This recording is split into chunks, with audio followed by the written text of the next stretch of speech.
Welcome to your new favorite podcast, Pocketful of Mojo, where you're you and I'm Steph, and we tune in here to tap into some mojo. You see, I think I've cracked the code to being happy. I'm happy every single day, not even kidding. Now, I wasn't always this way. You can trust and believe, and I don't mean to flex, but I've had multiple breakdowns on multiple continents and in 2 languages. But by paying attention and living with more intention, I've created this wellness first aid kit full of amazing tools that help me out of and help me avoid getting into life's more sticky and stressful situations. And I'm not here to gatekeep. I'm on a mission to help you tap into your best stuff and remember that you have everything you need to live a life on your own terms. So settle in, we're here for some positive change, so let's explore together where your mojo meets the road. In today's episode, I'm going to review our mantra for the week, and then we're going to dig into today's main topic, which is a people pleaser's guide to saying no. How to, what it's not, and what we get when we step out of our comfort zone. And look, I know you've got loads of podcasts to choose from, so I'm super pumped that you're here. So stick around, and I'm going to make sure that you're glad you did. Let's get started with today's mantra and get tuned in, tapped in, and turned on.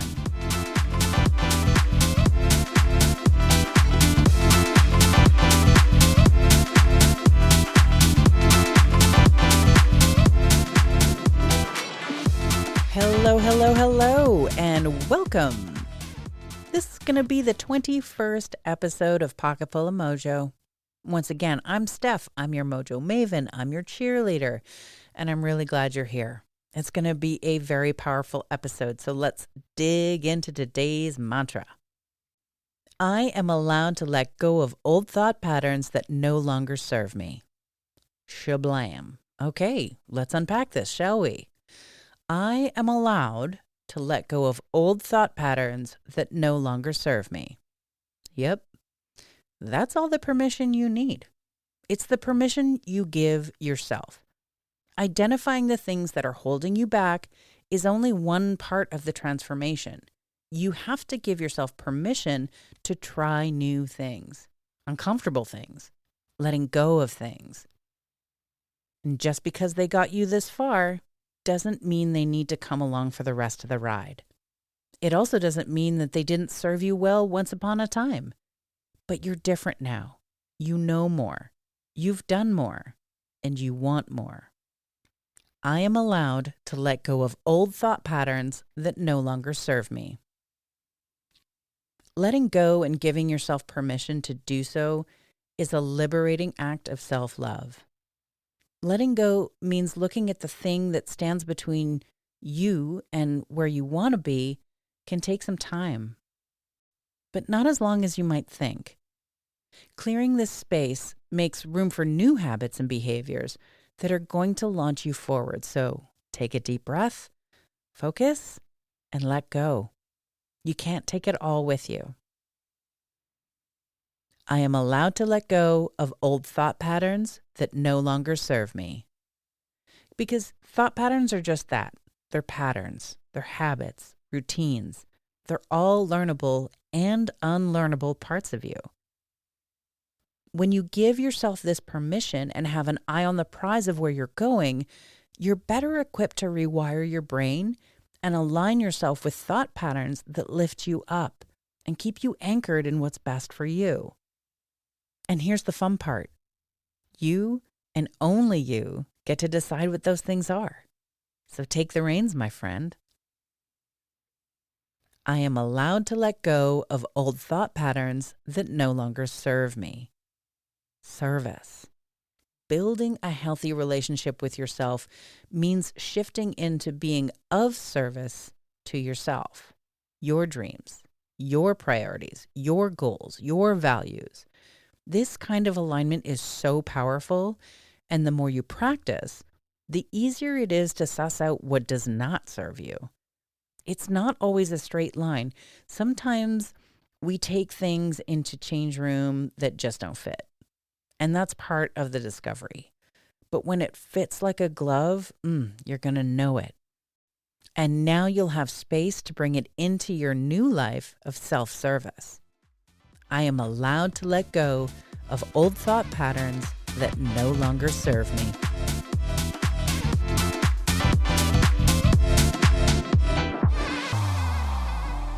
Dun, dun, dun. Welcome. This is it. This is the People Pleaser's Guide to Saying No, aka how to remember that you come first. So, hey there, fellow people pleasers. Let's talk about a little word that holds a ton of power. No. Yep, that's right. It's a tiny word, but oh boy, it can be tough to say, especially for those of us who thrive on making other people happy. So if you're nodding along with me right now, feeling the weight of every yes you've reluctantly given, then welcome. You're in the right place. We're going to dive deep into the struggle of saying no, why it's such a challenge for us people pleasers, and most importantly, how we can get over our old ways and step into a life where we're more empowered in our own lives. So, all right, let's get real for a moment. As people pleasers, our default setting is often yes. It's just automatic. We want to make everyone happy. We want to avoid conflict like the plague and make sure it's smooth sailing in all our relationships. And here I am telling you to say no. Saying no, that's like throwing a wrench into our finely tuned harmony machine. But here's the thing. Constantly saying yes when we really mean no can lead to a whole heap of trouble. We spread ourselves thin. We put other people's needs above our own, and we end up feeling drained and resentful and downright exhausted. Now, a lot of people throw around the term burnout quite a bit, but I don't think anyone feels it quite as deeply as a people pleaser. Because we're really good at keeping the peace, and saying yes just makes that easier. And we end up putting more in our basket than we can carry. Does this sound familiar? So what makes saying no such a Herculean task for us people pleasers? Well, we're going to break it down. First, there's the fear of disappointing other people. Sometimes it's the people that we're closest with. And sometimes it's the stylist at the hair salon or the checkout person at the grocery store. We dread letting people down or causing them any kind of discomfort. The mere thought of disappointing someone can send shivers down our spines. So we say yes, sure, thanks. And we keep the peace like we're preventing World War III. And then there's the guilt. Oh, the guilt. Sometimes saying no feels like we're abandoning our duties as the designated helper. And that guilt can eat away at us. Because if we don't do it, who will? And that's where our thoughts end. We take on responsibilities that may or may not be ours, and simply by having the option extended to us, we feel obliged to go along for the ride. So we take our lumps and we swallow the guilt because we've convinced ourselves, falsely, that there's no better way. And the truth is that feeling of guilt that lives in our throat or in our stomach, it's a sign. It's a sign that we're not in alignment with our best stuff, that there was maybe a better way. And behind that guilt is your higher self saying, psst, this isn't yours to carry. This is what change feels like. And with some practice, you can turn up the volume on what's right for you and realize that when you're putting yourself first, there's nothing to feel guilty about. And then there's the FOMO, the fear of missing out. What if saying no means missing out on an opportunity or an experience? FOMO can hit us hard, making it nearly impossible to turn down any invitation or request. This can pop up a lot when we're not dialed into our own priorities and projects. The truth is that if it's not aligned with where you want to go and what you want to do, maybe it's not for you, and that's okay. When you're tuned in to who you are and where you're going, it makes missing out on things a lot easier when they don't directly contribute to your own mission and your own success. Because here's the tea. We thrive on validation and praise. That's just a fact. And saying yes all the time feels like the quickest way to earning that approval, even if it's at the expense of our own well-being. And then there's confrontation. Yeah, no thank you. We'd rather sit through the discomfort of saying yes than face any possible conflict that might come from saying no. Maybe we underestimate our ability to defend our choices, or don't feel like we have solid ground to go against the grain, but in the end, we lay down our swords to keep the peace. And how's that working out? And I don't know about you, but I personally have a very rich history in navigating life with all these monkeys on my back. And it's time to change the song. It's time to reveal that there is another way. And the answer is closer than you think. So let's shift gears for a moment. Beyond the struggles and the pain points, what do people pleasers truly desire? What is it that we're after? What do we hope to gain from all this extra effort? Here's a peek behind the curtain. When we peel away all the jumping through hoops and self-sacrifice, deep down, we crave genuine connections that are built on honesty and mutual respect. That's right. We want the same respect and consideration that we give out all day long. A lot of us love the way we want to be loved. And the funny thing about that, saying yes to everything doesn't really honor our own truth. And then the interactions that we have end up satisfying only one party. And newsflash, it's not you. It ends up creating these surface level relationships that leave us feeling unsatisfied because we're trying to meet people where they are at. And that leaves very little consideration for what we need and what we want. And when we loosen our grip on our own perceptions of what other people want, we start showing up as ourselves. And there's a shift. We connect with people differently, and it's more authentic, it's more real. Now, when it comes to showing ourselves some self-respect and getting good at setting boundaries, there can be a steep mountain to climb. Maybe you daydream of a world where you're able to focus on your own needs and set healthy boundaries without feeling guilty or selfish. Well, good news, buckaroo. I'm here to say the dreams come true. Saying no is a critical step to upgrading our self-respect and preserving our energy. We have to stop giving it away. So let's make a safe space where we can play pretend for a second. Imagine a life where every yes is intentional and every no is liberating. That's the kind of inner peace and fulfillment that we're after. A life where our choices and our decisions align with our values and priorities. The key here, and it's a big one, is to know what those are. You are not alone if you don't have a list of those things at the ready, but it's an important ingredient to being able to sidestep the traps of people-pleasing. And if you know, and I mean really know yourself, your goals, your values, what you stand for, and what you don't, it's like a roadmap to navigating these choices. It's the key to reversing our hardwired brains to people please and shift into living in alignment with what really makes you shine. I remember I had to do this exercise as a part of a leadership activity course, and I was kind of taken aback with how hard it was. I had to list my values, list my strengths, list my goals, and my inner voice was like, whatever you guys want to do, that's cool. And it's like, no, it's not cool. I was so far down the people-pleasing well that it seemed like there was no way out. I had no one else to look to for answers, and there was no right or wrong answer, and that stopped me cold in my tracks.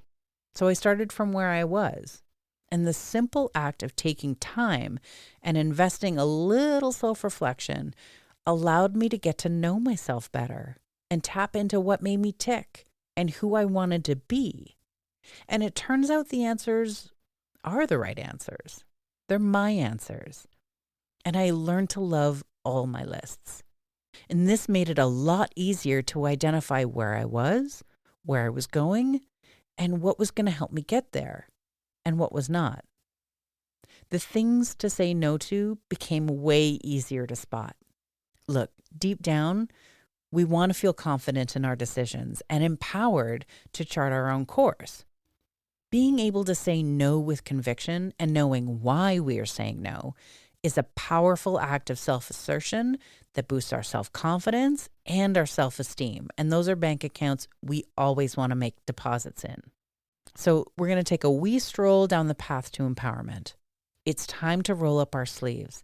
It's time to get down to business. Saying no might feel like stepping into the lion's den, but trust me, the rewards are worth it, and it's not as scary as the limiting beliefs in your silly little brain are going to make you think. So what I've got for you now are 5 actionable steps to help you feel more empowered to say no. Number 1, no damn priorities. I touched on this a bit earlier, so if you do one thing from this, start. Take some time to reflect and think about your values, your goals, your priorities. This can take some time and several drafts because it's a process, right? But trust me when I say this is time well spent. When you are crystal clear on what matters most to you, it becomes easier to say no to anything that doesn't line up with that.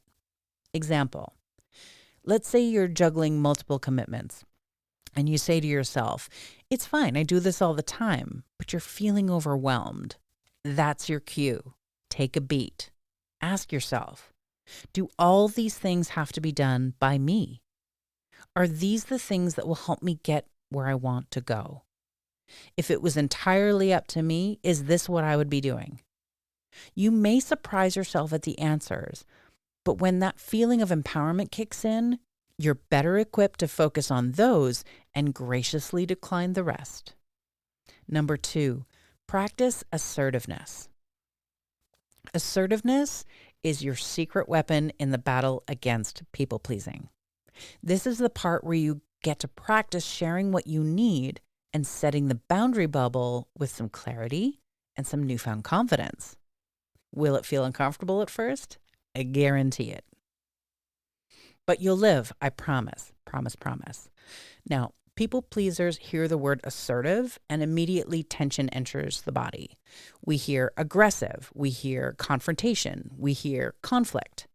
But my dear friends, this is not that. Assertiveness is changing the question mark to a period.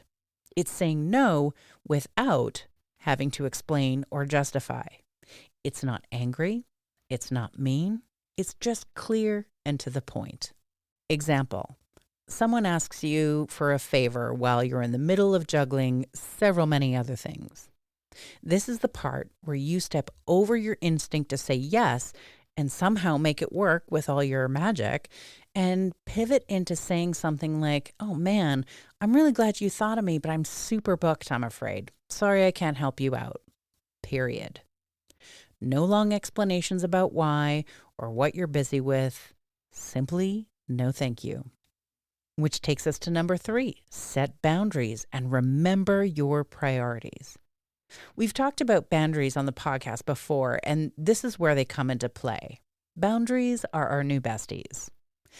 Boundaries are like the guardrails that are there, created for you, by you, and they're there to help keep you on track. They're there to help keep you on track with your self-care and your well-being. Literally your number one job. It's important to know what your boundaries are and then be firm about what you're willing and unwilling to tolerate. When an ask lands on your plate that just doesn't jive with those boundaries, then it's time to communicate those boundaries clearly and with some confidence. For example, if a friend constantly asks for your help without reciprocating, it's time to set a boundary. The world doesn't run very well on one-way streets. So you might say, I'm happy to help when I can, but I need to focus on my own stuff right now. If you want, we can find a solution that works for both of us.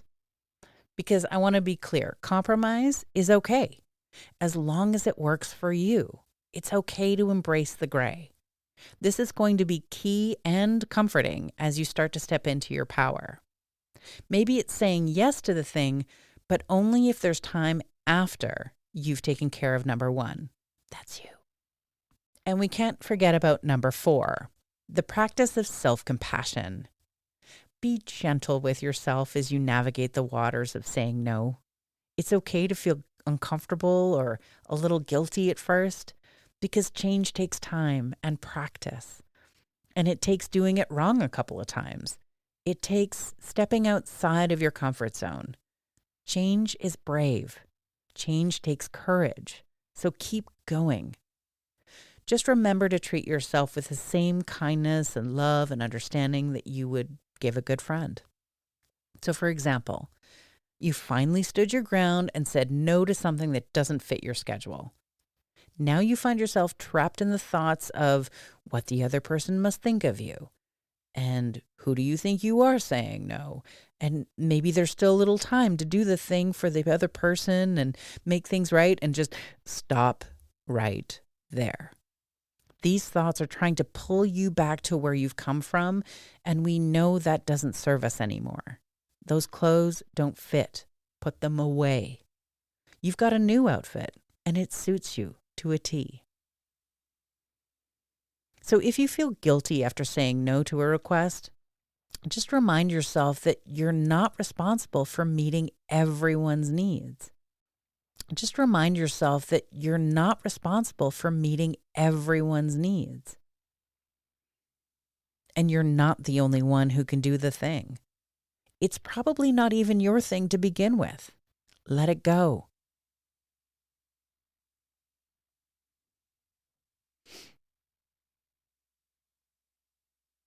And after all that heavy lifting, it's time for number 5. Celebrate your successes. Every time you say no to something that doesn't serve you, I want you to celebrate. Acknowledge the courage that it took to focus on your needs and honor your boundaries. That's huge.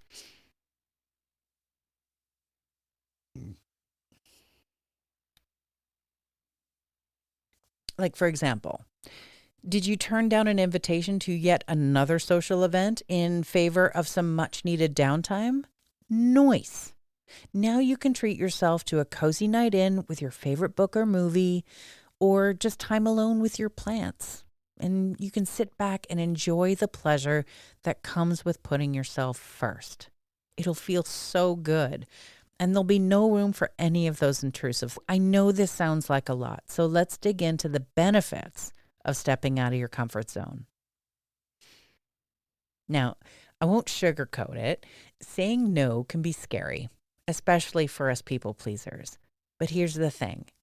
Every time you step out of your comfort zone and say no, you're reclaiming your power. You're setting the stage for a happier, more fulfilling life. And by saying no, you're giving yourself the gift of freedom to choose how you spend your time, your energy, your resources. You worked hard for those things. No more being at the mercy of other people's expectations or demands. Each time you honor your boundaries and focus on your own needs, now that we know what those are, you're sending a powerful message to yourself and to the world. You matter. You're building a baseline of self-respect that strengthens every assertive. It isn't just about setting boundaries. It's also about creating deeper, more authentic connections with other people. When you're true to yourself and to your own needs, you attract people who respect and appreciate you for who you are, not what you can do for them.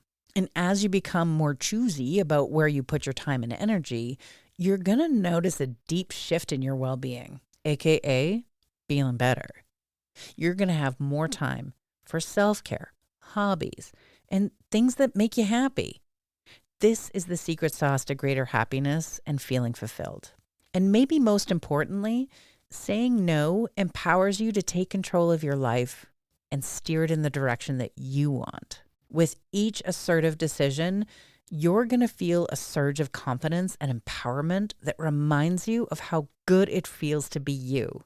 And that's a feeling worth feeling more often. So, my dear and darling people pleasers, I will leave you with this.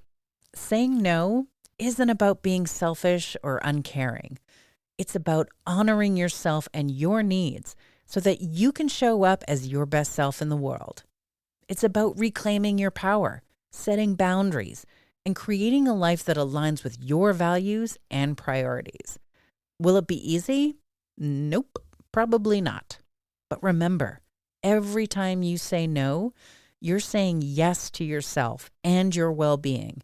You're stepping into your power one courageous decision at a time.